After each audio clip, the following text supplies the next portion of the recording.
Welcome to Guns 101, brought to you by the Self-Defense Radio Network. This is our welcome message for new gun owners. I'm Rob Morse from Self-Defense Gun Stories. My co-host is Amanda Suffolk from Eye on the Target Radio. We have with us today Neil Widener from Active Self-Protection. Neil, you've taught students, they bring to you this gun, they're all, isn't this cool? And you go, yeah, but you need eye protection, ear protection, and a range bag because you're not carrying it all in your hands or some shopping bags. Where do they get that? How do they learn about it? How do they shop for it? That is a great question. I appreciate you letting me come on and talk about that because I've got some passion around this in that, I took my first class about 5 years ago and I was that guy. I walked onto the range not knowing what I was doing. I was kind of fanboying because there was some people there that I'd been a big fan of before. And luckily they kind of took me under their wing, and I've really tried to not forget that or where I came from as I've moved forward in all of this in the world and the circles that we all run in now. But, eyes and ears are so important in that, I'm a South Dakota boy. I've been shooting pheasants since I could carry a shotgun. My hearing is already shot because when you're hunting typically, or you didn't at least 30 years ago. But when you step on the range and shoot a few hundred rounds, you go home deaf, and that's not good. So, typically the place that you buy your gun, if you're a Cabela's or a Bass Pro or your local gun shop, they're going to have all that gear. There's different levels of it. You can go spend $150 to $250 on hearing protection, or you can get little 19-cent squishies that you put in there. It just depends on what you want. In my opinion, neither of those are more important than the other. If you don't have ears, don't go shooting. And if you don't have eyes, don't go shooting. We've trained enough classes that I've seen some splashback come back and seen some people, bleed from, stuff bouncing off of whatever. And, it's one thing you can stitch something up if you have to. In the worst case, I've never seen anybody need stitches, but I've seen people get poked with things or have bleed from their cheek or something along those lines. You can't really stitch up an eye. And so you've got to have good, eye protection of some sort. And in most cases, I wear something like, I'll wear just my regular glasses is typically enough if you're just shooting 9mm or 45 handgun kind of stuff. They make some really nice ones that I wear when I'm teaching a class that were quite a bit more expensive, and there's some ballistic glass and that kind of stuff, and it's protection because that's what I do for a living.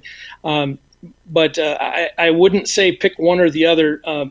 Get it right and do the right thing.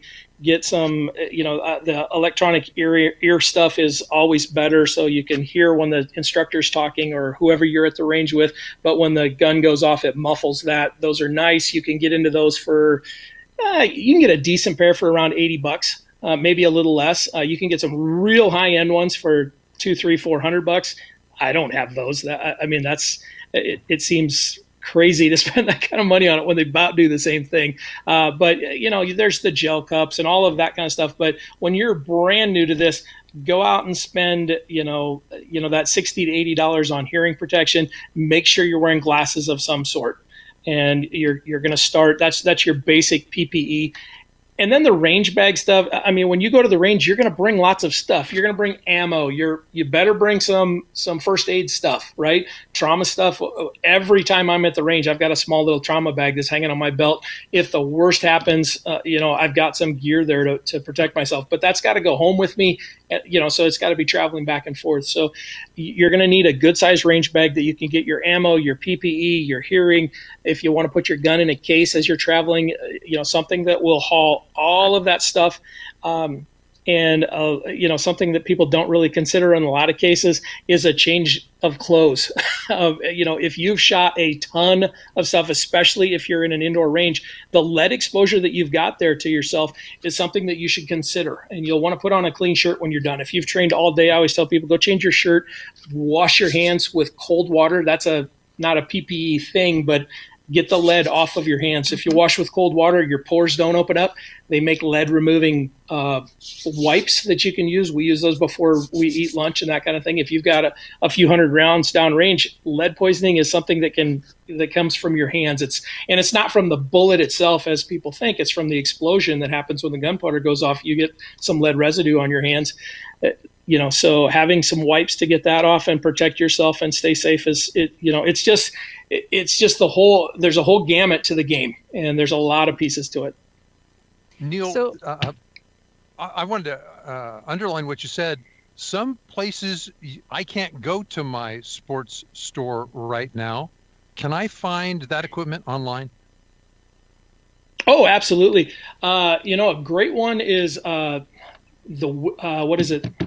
thewilderness.com makes some great range bag and gears. They make the little pouches that we carry all of our trauma gear in. Nanook is a hard side case company. You go to plasticcase.com. They make some next level stuff, especially if you're traveling with your guns, that you can lock that stuff up and, check it in with the TSA, get on an airplane and all that stuff. That's a whole nother probably video of traveling with guns. But, we're trying to get people through quarantine, not through the airlines yet. Exactly. Amanda, exactly. I want your experience and then for you to wrap up.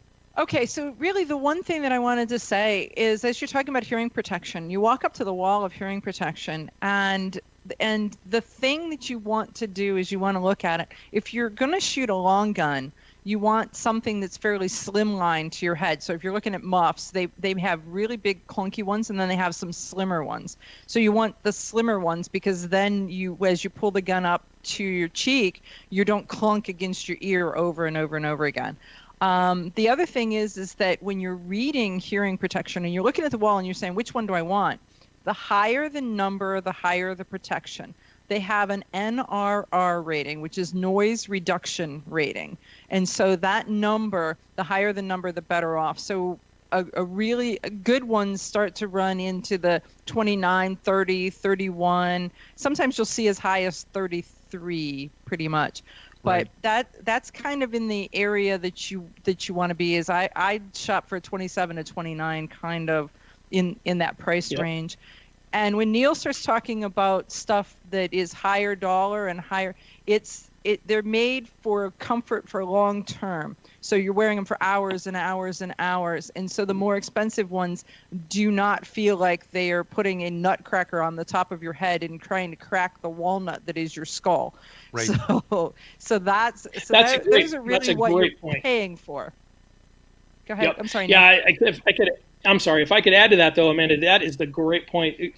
When you start spending more money on that hearing protection, you're not getting, in a lot of cases, better quality. The quality's there on a lot of them. You're just getting the comfort, and that's a really great point. One thing you can do, because the higher rated ones are typically not the slimline model, they get that better rating because it's a bigger muff. So what a lot of folks will do, and I do in a lot of cases, is I'll double up and put the squishies in my ear and then the muffs over the top, and that's another great way to gain some help. Right. And let me just say, for new people, if you've not wore the squishies, it takes a little practice to get them in. So there's nothing wrong with taking a pair or two and going to the mirror and saying, is that actually in my head? And if you can look in the mirror and see it sticking out, it's not in there doing its job. It should be almost like where to go. It needs to be in your ear, not on the surface of your ear. So, okay, so let's wrap this one up, because I think that there's so much more that we want to talk to you about, and there's so many more topics that need to be addressed in Guns 101. So Neil Widener, Active Self-Protection, look him up. He's a YouTube phenomenon, and you're going to want to know who he is. So we'll be back with another video after this.